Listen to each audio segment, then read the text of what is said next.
तो चलिए आज की वीडियो में जानते हैं कि आप राजस्थान हाईकोर्ट की चतुर्थ श्रेणी वैकेंसी का फॉर्म ऑनलाइन कैसे भर सकते हैं। स्टेप बाय स्टेप पूरा प्रोसेस देखेंगे, तो वीडियो को आखिर तक जरूर देखिए ताकि आपसे फॉर्म में कोई भी गलती ना हो और आगे चलकर आपको कोई भी दिक्कत ना आए। आप फोटो, सिग्नेचर, जो भी डॉक्यूमेंट अपलोड करने हैं वो सही तरीके से अपलोड कर सकें और आप अपना या फिर किसी भी सदस्य का फॉर्म भर रहे हैं तो सही तरीके से फॉर्म भर सकें। तो चलिए शुरू करते हैं। इसके लिए आप गूगल पर राजस्थान हाईकोर्ट लिख के सर्च करेंगे, सबसे ऊपर आपको वेबसाइट मिल जाएगी, इस पर आप क्लिक करेंगे। यहाँ पर आपको रिक्रूटमेंट पोर्टल पर आना है, यहाँ पर आना है और यहाँ पर आपको सबसे ऊपर रिक्रूटमेंट का ऑप्शन मिल जाएगा।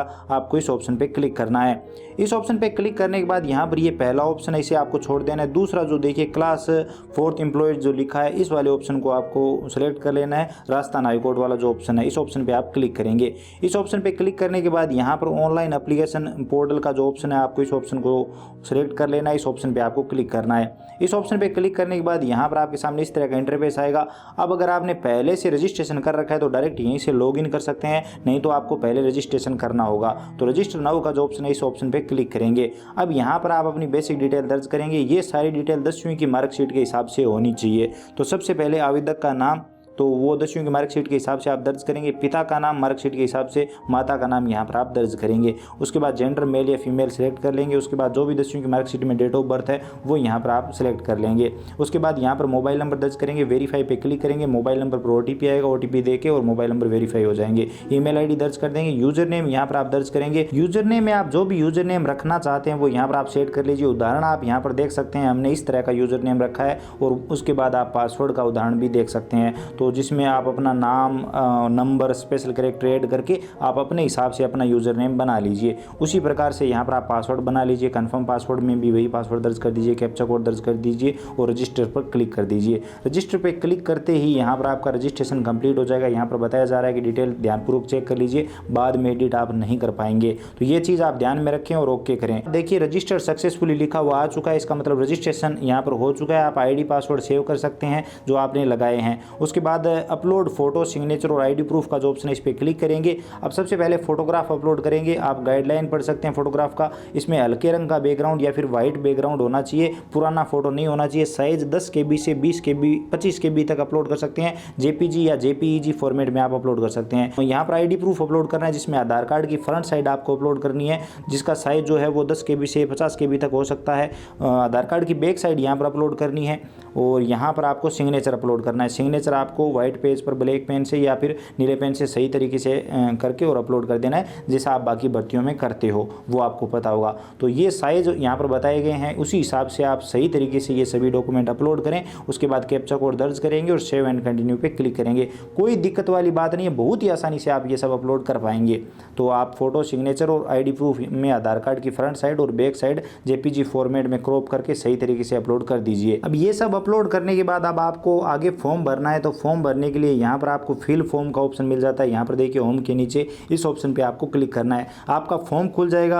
अब यहाँ पर आपकी बेसिक डिटेल आ जाएगी, नाम, पिता का नाम, माता का नाम आप चेक कर लीजिए। उसके बाद यहाँ पर मैरिड स्टेटस यानी विवाहित है या अविवाहित, वो यहाँ पर आप सेलेक्ट करेंगे। यहाँ पर आप मूल निवासी कहाँ के हैं, राजस्थान के या फिर अदर स्टेट के, वो यहाँ पर आप सेलेक्ट कर लेंगे। आप राष्ट्रीयता यहाँ पर इंडियन सेलेक्ट कर लेंगे। एरिया में आप TSP से है या फिर नॉन TSP से, 2-3 जिलों को छोड़कर बाकी सब नॉन TSP में है। बाकी आप ये गूगल से पता कर सकते हैं। उसके बाद आपका गृह जिला कौन सा है वो यहाँ पर आप सिलेक्ट कर लीजिए। उसके बाद यहाँ पर पूछा जा रहा है 1/6/2002 से पहले कितने बच्चे थे आपके, तो है तो बता सकते हो। 1/6/2002 के बाद कितने हैं तो वो यहाँ पर आप बता सकते हो। बाकी ये पढ़ लीजिए कंप्लीट। इसके अलावा 22/6/2024 के बाद कितने बच्चे, तो वो भी यहाँ पर आप बता सकते हो।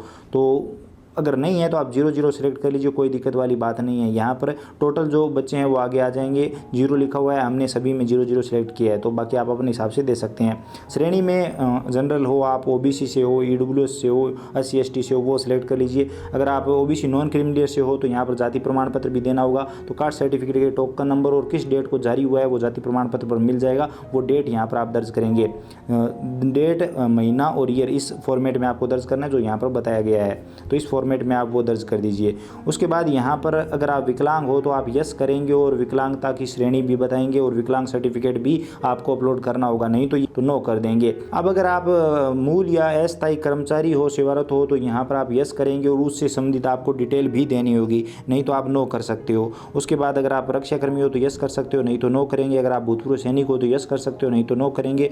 यहाँ पर अगर आप ये हो तो उसके PPO नंबर वगैरह देने होंगे। अगर आप खिलाड़ी हो तो यस करेंगे और बताएंगे, नेशनल या इंटरनेशनल, नहीं तो नो कर देंगे। उसके बाद आप अपना कंप्लीट एड्रेस, गांव का नाम, शहर का नाम, ज़िले का नाम और यहाँ पर गांव का नाम, यहाँ पर ज़िले का नाम, यहाँ पर पिन कोड आप दर्ज कर देंगे। उसके बाद आपका स्टेट कौन सा है तो वो यहाँ पर आप सेलेक्ट कर लेंगे, तो हम यहाँ पर राजस्थान सेलेक्ट कर लेते हैं। STD नंबर वगैरह है तो दे दीजिए, नहीं तो कोई ज़रूरी नहीं है, ये खाली आप छोड़ सकते हो। उसके बाद आगे आएंगे, यहाँ पर आप अपनी 10वीं की डिटेल देंगे, जिसमें बोर्ड लिखेंगे, कौन से बोर्ड से आपने 10वीं की, अजमेर बोर्ड से की है तो BSc लिख सकते हैं। कौन से साल में पासिंग ईयर कौन सा वो यहाँ पर आप सेलेक्ट कर लेंगे। उसके बाद यहाँ पर ग्रेड मिले हैं, डिवीज़न मिला है, फर्स्ट डिवीज़न हो तो फर्स्ट लिख सकते हो और सेकंड डिवीज़न हो तो सेकंड लिख सकते हो, ग्रेड मिला है तो वो यहाँ पर आप लिख सकते हो, तो वो आप अपने हिसाब से दे दीजिए। यहाँ पर ये 10th की डिटेल मांगी जा रही है, ये चीज़ ध्यान में रखिए। मार्कशीट पे लिखा होगा सेकंड, फर्स्ट डिवीज़न जो भी आपको मिला होगा तो वो यहाँ पर देखकर आप दे दीजिए डिटेल। अब यहाँ पर जो भी डिटेल मांगी जा रही है उसे आप ध्यानपूर्वक पढ़िए और उसके बाद यस या नो में यहाँ पर भरिए, क्योंकि इससे आपके फॉर्म पर फर्क पड़ सकता है। यहाँ पर लिखा है क्या आपके एक से अधिक जीवित पति पत्नी है तो यस या नो में बताएंगे। क्या आपने दहेज स्वीकार किया तो यस या नो में बताएंगे। क्या आपका विवाह किसी ऐसे व्यक्ति से हुआ है जिसके पहले से जीवित पति या पत्नी है तो यस या नो में बताएंगे। अगर आपके खिलाफ कोई FIR हुई है तो वो बताएंगे। अगर कोई अपराध से संबंधित है आप तो यस या नो में बताएंगे। आप पर कोई कोर्ट केस वगैरह हुआ है तो वो बता देंगे।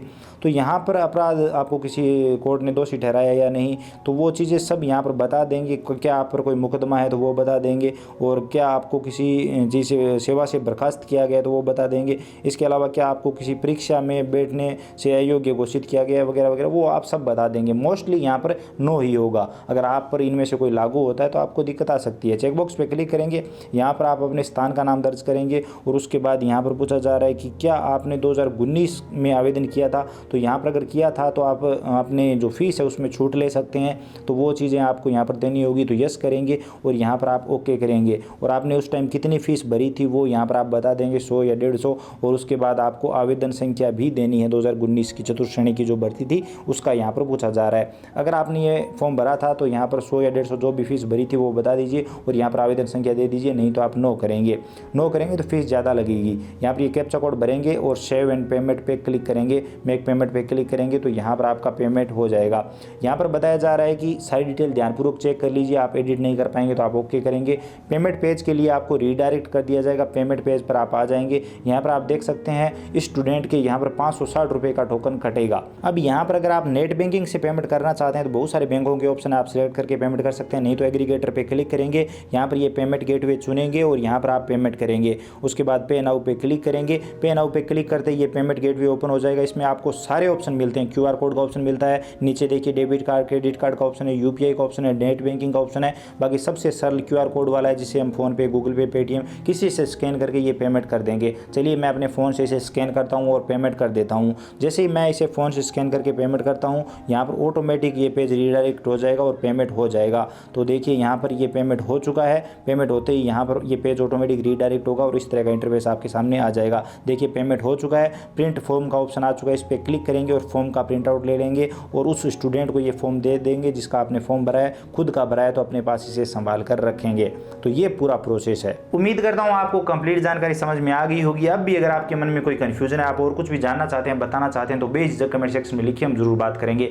बाकी अगर आपको ये वीडियो पसंद आया तो हमारी मेहनत के लिए लाइक जरूर करिए, अपने दोस्तों के साथ ज़्यादा से ज़्यादा शेयर करिए। चैनल पर नए हो तो सब्सक्राइब करके घंटी का बटन दबा लीजिए ताकि आने वाले सभी वीडियो और नई नई अपडेट आप सबसे पहले देख पाएं। इसके अलावा अगर आपके मन में कोई भी सवाल सुझाव है, आप और कुछ भी जानना चाहते हैं, बताना चाहते हैं तो बेझिझक लिखिए कमेंट सेक्शन में, हम जरूर बात करेंगे। चलिए मिलते हैं अगली वीडियो में।